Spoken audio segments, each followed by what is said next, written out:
You're listening to The World at 8 with Lynn Mozart.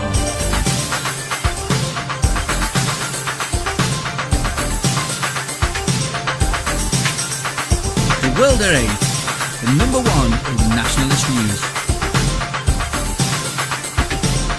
If you can give generously to our own animal charities. This time of year is especially difficult as animals don't know it's a human celebration and all the spare money is going down to food and prezzies.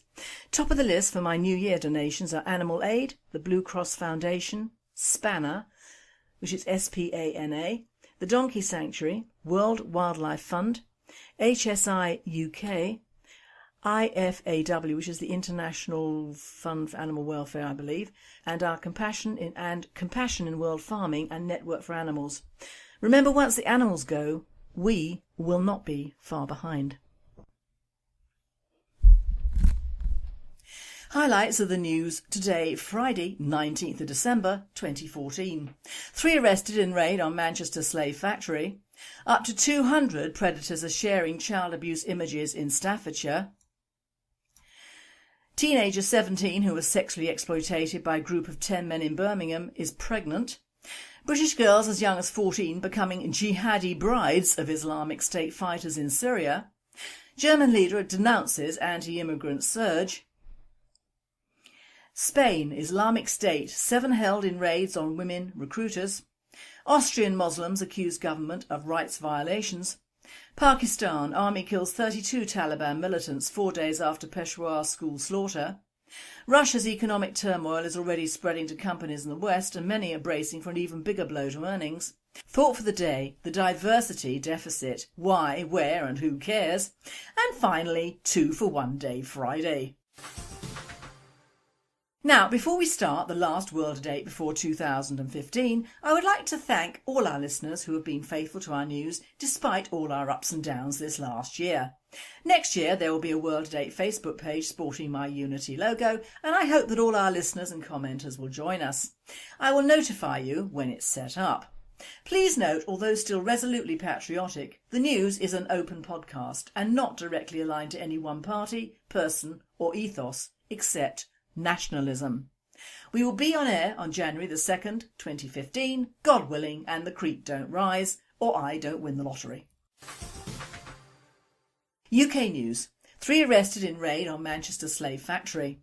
British police arrested 3 suspected slave masters after a raid on a factory freed 20 Eastern European migrants paid £25, that is $39 or €31, to work 80-hour weeks on Monday. Police said that the factory in Manchester in northwest England was producing pictures and frames for major high street companies and had contracts worth millions of pounds. The men and women working in the factory have told us that they were subjected to physical and verbal assaults at the hands of their employers and forced to work more than 80 hours before ending up with around £25 for their week's work, said Detective Inspector James Faulkner. This is a typical example of how modern slavery can work in the UK. The migrants were given accommodation, a house with cramped, terrible conditions, where they slept 3 or 4 to a room before being taken to the factory to work over 12 hours a day, the police reported. The factory owners paid the immigrants around £125 for 80 hours work, but deducted up to £100 for the accommodation and travel to work.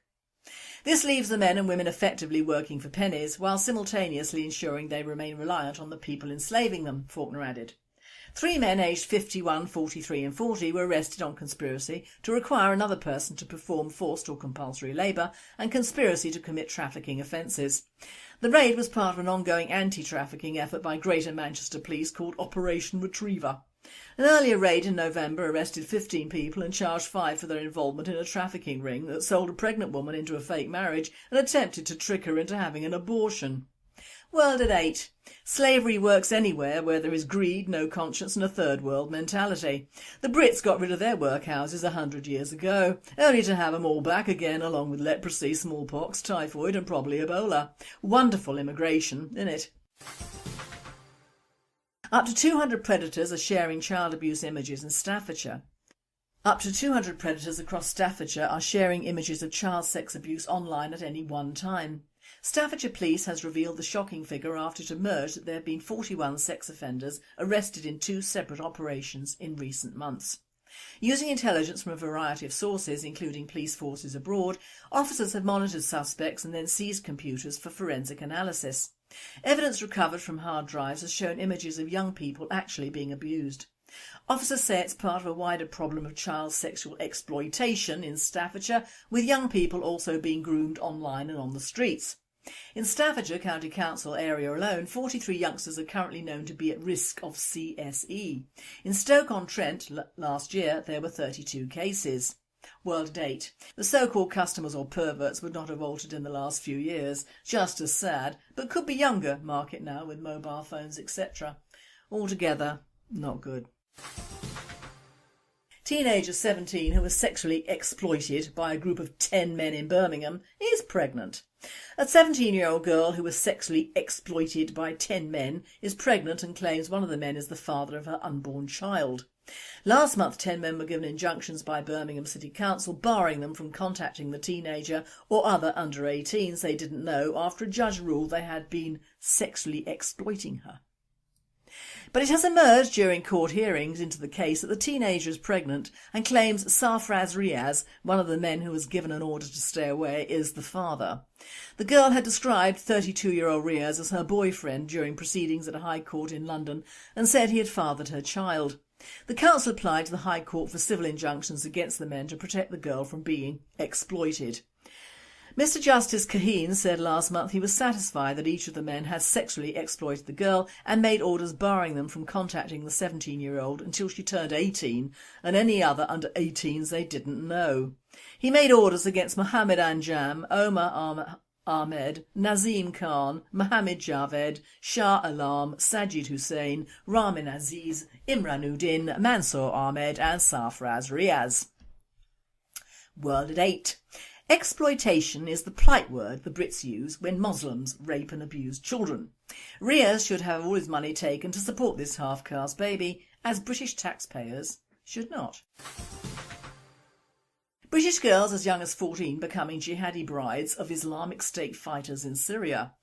British girls as young as 14 are being helped to join Islamic State fighters in Syria as jihadi brides in increasing numbers by London-based facilitators, the Standard has learned. Teenagers are being helped with applying for passports, given funding and sometimes even accompanied to the region after being groomed online. Pockets of East London in particular are becoming hotbeds for organised groups of men and women helping young ISIS supporters to get to the Syrian conflict zone, the Standard has learned. Haris Rafiq, an expert at British counter-terrorism think tank the Quilliam Foundation, says the organisation is aware of groups working across London, but particularly in the east of the capital. He said the average age is being reduced. Some of the girls getting out there are only 14. There are people here who have facilitated passports. Girls who are under a certain age are being accompanied by an adult over 18, usually a woman, to go help them. Help them apply for a passport and even take them out there. The main areas they are working out are in East London. He added these so-called facilitators are becoming more proficient. It comes as the Evening Standard yesterday revealed a girl of 15 was rescued from joining the conflict in Syria after Met counter-terrorism officers stopped the plane she was on as it was taxiing down the runway at Heathrow. The girl from Tower Hamlets had bought a ticket to Istanbul without the knowledge of her parents, but she was prevented from travelling to join Islamist fighters after Scotland Yard detectives learnt of her plans earlier this month. World at 8. Love it, don't you? These girls are Muslim and ethnic, not British or English, and they are a far cry from the poor abused white females of the exploitation brigade. At least these girls get married and clearly want to leave the country. Let them go, but don't let them back. European news. German leader denounces anti-immigrant surge. With visible and vocal far-right protests against foreigners swelling in Germany in recent weeks, Chancellor Angela Merkel forcefully denounced the demonstrations on Monday, affirming that the country has both a special obligation and a desire to welcome anyone in need of sanctuary. More than 150,000 people sought asylum in Germany in the first 11 months of this year, many of them refugees fleeing the conflict in Syria, straining the country's ability to house them. In addition, a looming labour shortage means Germany is increasingly attracting migrants to work there. Merkel says, There is a freedom of assembly in Germany, but there is no place here for incitement and lies about people who come to us from other countries. Ms Merkel told reporters on Monday, hours before a group opposing alleged Islamisation held its 9th weekly protest in Dresden, where attendance has swelled from a few hundred to 15,000 this week. World at 8. Merkel can say what she likes, but Germany and Austria do not pay benefits to their immigrants like we do over here. What doesn't affect the EU purse doesn't hurt her though, does it? Spain Islamic State, 7 held in raids on women recruiters. 7 people have been detained in Spain and Morocco on raids targeting a network recruiting women to join Islamic State in Syria and Iraq, officials say. 4 people were held after raids in the 2 Spanish enclaves of Ceuta and Melilla in North Africa. There was another arrest in Barcelona. Moroccan authorities picked up 2 others in Castellos, near Ceuta. Spain's enclaves are seen as particularly attractive to jihadists. Ceuta and Melilla are Europe's only land borders with Africa, offering a potential route to conflict zones. Among the 7 arrested were 4 women and a minor, Spanish authorities said on Tuesday. The Interior Ministry said that all were accused of forming part of a network that recruited and sent women to IS in the border areas of Syria and Iraq.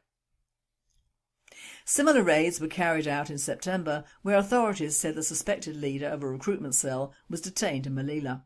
A 14-year-old girl and a woman were arrested in the enclave a month earlier on suspicion of trying to join IS. World at 8. Let them go. They're no use in Europe, are they? Austrian Muslims accuse government of rights violations. Austria's Muslim organisation said the government violated the rights of an estimated 600,000 Muslims in the country after officials sent a proposed law, dubbed the Islamic Bill, to Parliament without first consulting the Muslim community. The government has sent the bill to Parliament without considering our viewpoint, Muda Kuja, founder of Austrian Muslims Initiative, said at a press conference Monday. The draft had to be examined during the Austrian Muslims Initiative meeting on December the 21st. Kuja said Muslims are considered second-class citizens in Austria and the government does not take into account the existing laws on religious freedoms and the UN laws on freedom of religion and belief. According to the bill, employing preachers from abroad would be prohibited. Imams would be instead trained at Austrian universities. Oh, I like it. Currently, some 300 imams work in the country, including 65 Turkish preachers.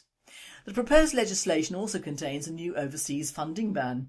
This bill is not security or police law, Kuja said. About 600,000 Muslims and future generations are concerned. It is unacceptable that the government sent the bill to a parliament without consulting the Muslim community, Austria-Turkish Islamic Union President Fatih Karades said. World at 8. I think you can guess what my thoughts are on this one. Same as yours. No such thing as an Austrian Muslim, like there was no such group as German Jews or Polish Jews in the 30s and 40s. They were classed by their religion as Jews. So Muslims are Muslims, whatever country they adopt. And as Muslims, not Christians, according to me, they have no rights outside of an Islamic society. Just as Europe is losing its rights to practically anything nowadays. World news. Pakistan Army kills 32 Taliban militants, 4 days after Peshawar school slaughter. The Pakistani army killed 32 militants in an ambush in a remote valley near the Afghan border, the military said on Friday, and 27 in other clashes 4 days after a Taliban massacre of children at a school. The ambush took place overnight in the northwestern Tira Valley in the Khyber Agency, one of the main smuggling routes for arms and insurgents crossing between Afghanistan and Pakistan. Security forces ambushed the moving group. Fleeing terrorists left bodies of their accomplices, the military said in a statement. The army is fighting offensive against Pakistani Taliban insurgents in Khyber as well as the North Waziristan region, which is also on the Afghan border. But the pace of operations has picked up since Pakistani Taliban suicide attackers killed 131 schoolchildren, 9 teachers and a soldier at a military-run high school in the northwestern city of Peshawar on Tuesday. The assault was the deadliest militant attack ever in Pakistan. Footage of terrified children and classrooms awash with blood has provoked a wave of revulsion in the country, mostly inured to daily violence. World at 8. What occurred in Peshawar was nothing short of a war crime. These children were Muslim children killed by their own in a sectarian and political warfare. The one person these bastards burnt alive was a young female teacher. Russia's economic turmoil is already spreading to companies in the West, and many are bracing for an even bigger blow to earnings. This is according to CNN Money. A currency crisis and plunging oil prices have slammed the economy and damaged consumer confidence. If oil prices fail to recover, Russian GDP is expected to shrink by almost 5% next year. That's bad news for plenty of Western companies with heavy exposure to Russia. The currency collapse has driven up prices for Russians. Some shoppers have been rushing to buy before prices go any higher, but ultimately spending on many Western consumer brands will slow. And the wild swings in the ruble have already prompted the companies such as IKEA, GM and Apple to suspend some businesses in Russia. Here are the Western brands taking the biggest hits from the Russian crisis. Ford. It's been a tough year for automakers in Russia. Car sales are down 12% so far this year, according to the Association of European Businesses. Ford has been one of the hardest hit. Its sales slumped 40% in the first 11 months of the year, according to the AEB. Volkswagen.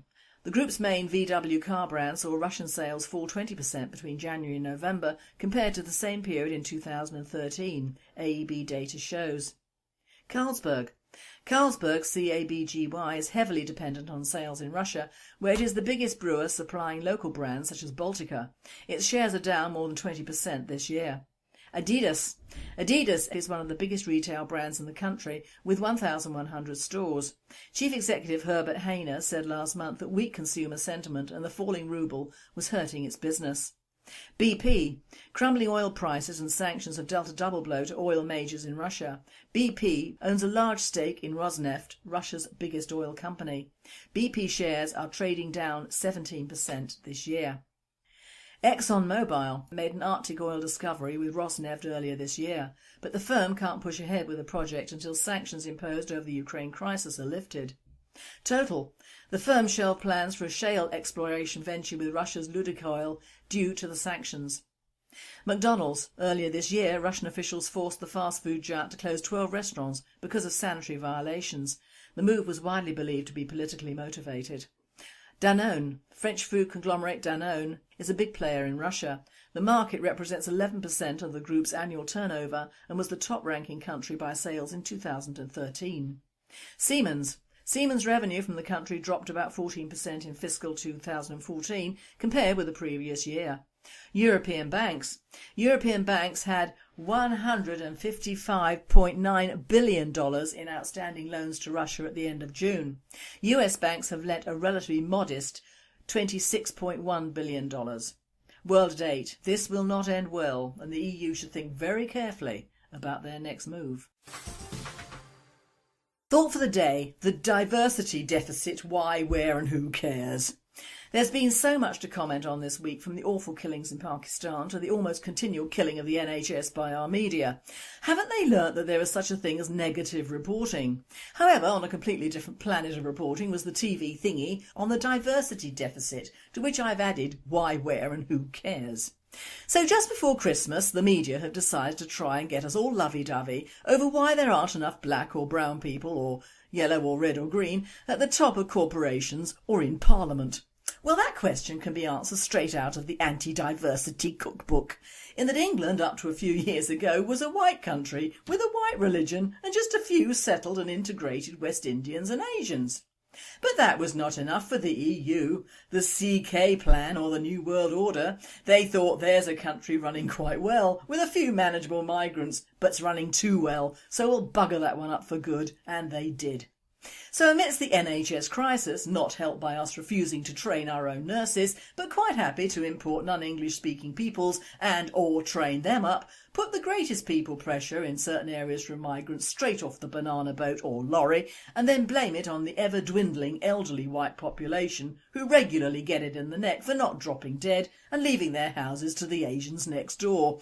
The media are as usual ignoring the root of most of our problems and are now declaring that there should be more ethnics at the top.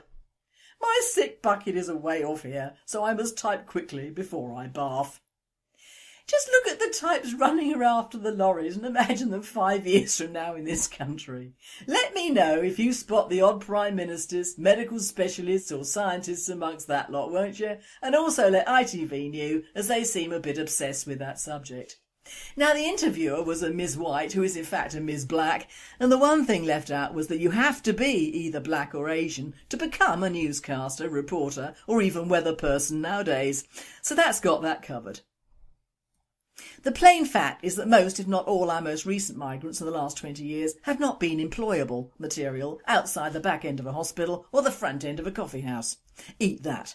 The Muslims who get their kids educated to standards either go into the family business of shops, taxis, sexual grooming, drugs, law or finance. The Indians the same without the sexual grooming. The Chinese go for law, music or running the family restaurants. The Eastern Europeans go for criminal activities and prostitution and drugs, if not educated, cleaners, carers or anything that does for money.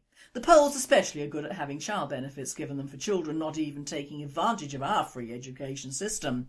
Isn't that wonderful? So I don't see a plethora of CEOs coming up in the future, and who wants, if you're a Muslim, to work for a corporation that is more than likely has an Indian who owns it? And when a Muslim owns something very large, it is usually open only to employ Muslims. Ethnic restaurants only ever employ their own, and up to the last 30 years we used to do the same. But fate has taken most of those jobs away, all of our fishing has gone, our farmers are beset by problems which arise from the very well paid EU policies, that is about £11.2 billion last year, which decimate our countryside and animals. We don't do steel, manufacturing of luxury goods, manufacturing of necessary goods, providing food for our own without the help of repacking in Thailand, and 1,000 other things we British used to be exceptionally good at, before the unions, the EU and immigration. Fact. But now we are expected to produce brilliant ethnics when in truth the ones that are don't want to work in British industry, although they might saunter their way into our parliament, where they're only apparently 4% ethnics. What a shame. Look at the Japanese parliament and the Chinese and the Indian and the Pakistani parliaments. Where are the Europeans? I will tell you, they got rid of us and we should get rid of them as well as the EU. Our country is now a watering hole for wildebeest filled with crocodiles, and we are the wildebeest. Why on God's green earth should we worry in this country about what colour some idiot is at the top of the food chain?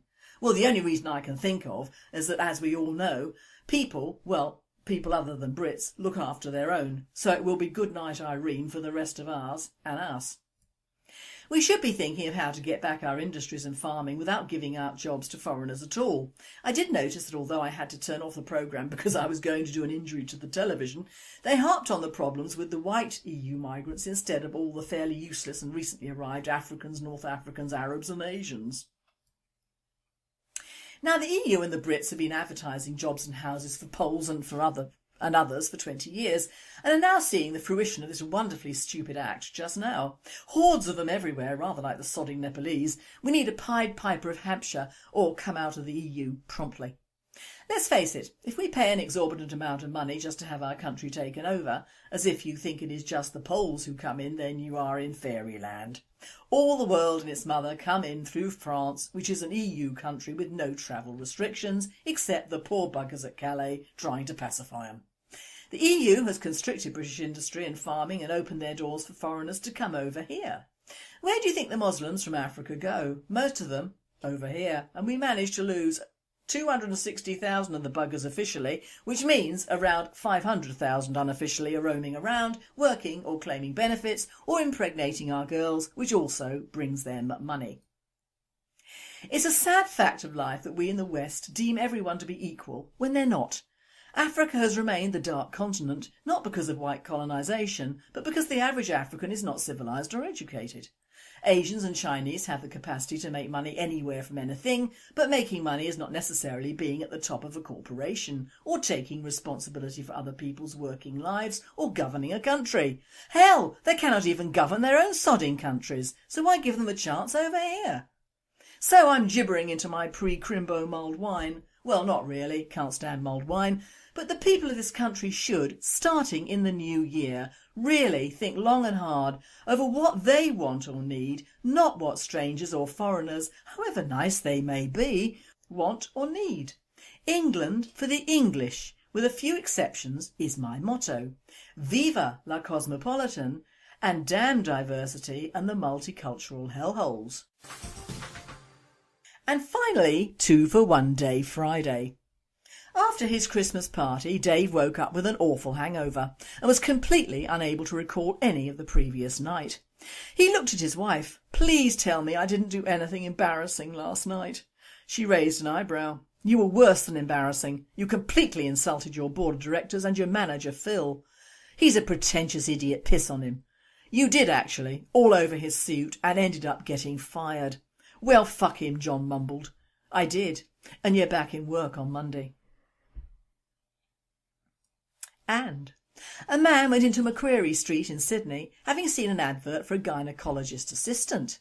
Knowing that nowadays job advertisers aren't able to discriminate against the applicant's gender, he was very interested, so he went in and asked the secretary for details.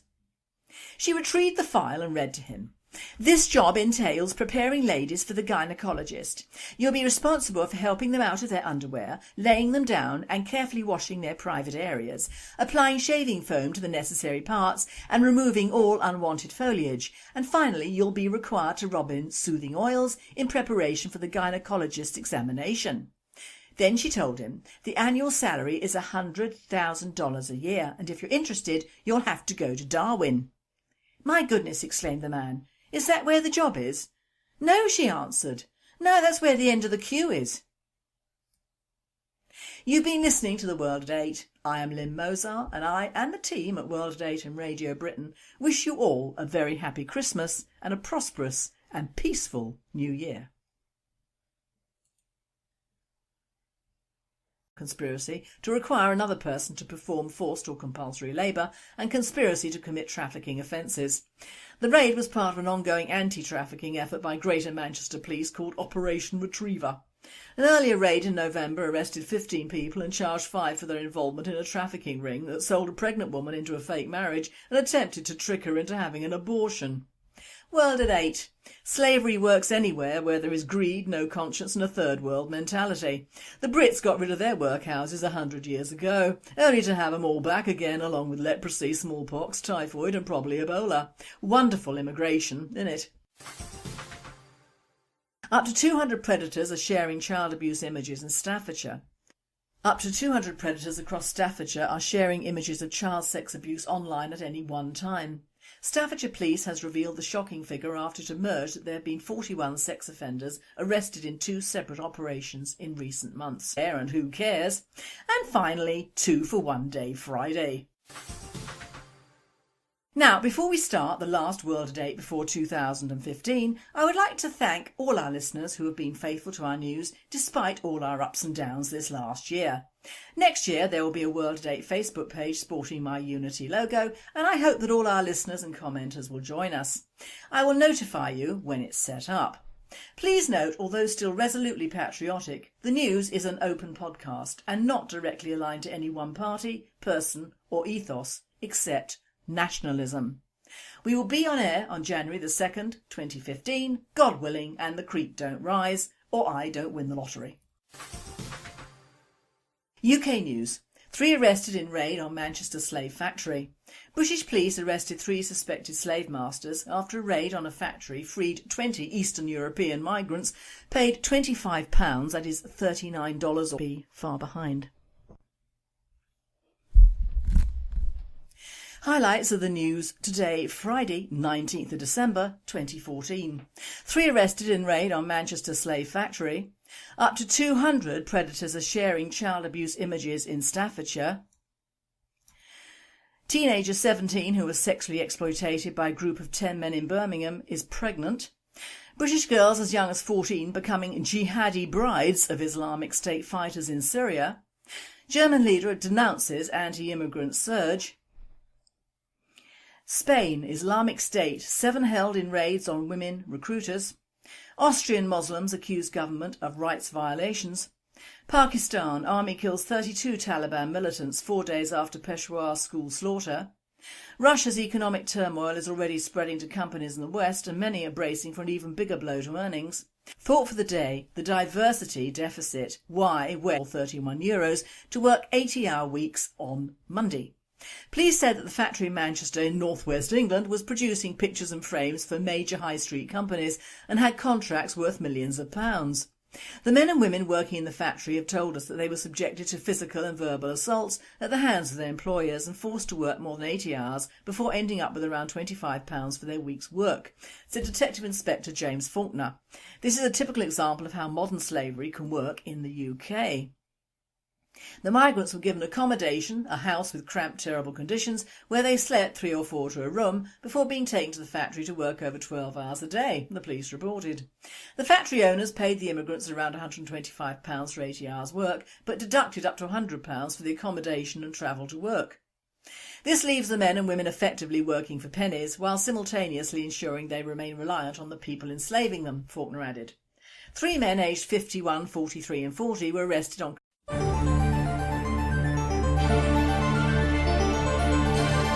You're listening to The World at 8 with Lynn Mozart.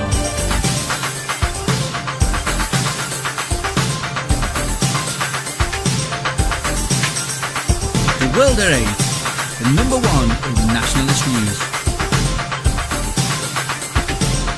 If you can give generously to our own animal charities.